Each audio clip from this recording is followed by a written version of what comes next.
మా తాతయ్య నాన్నమ్మ గారి పేరు, మా అమ్మమ్మ తాతయ్య గారి పేరు, మా అమ్మ నాన్నగారి పేరు, నా పేరు ప్రియమనస్విని.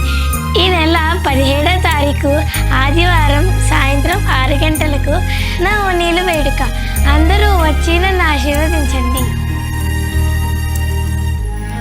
ఆగండి ఆగండి ఆగండి, మా చెల్లి పేరు చెప్పలే కదా. మా చెల్లి పేరు తన్విత. ఎందుకే మీకు ఫంక్షన్ హాల్ ఎక్కడ చెప్పలేదు కదా. BVR Sri convention hall, Rajahmundry. Look at it.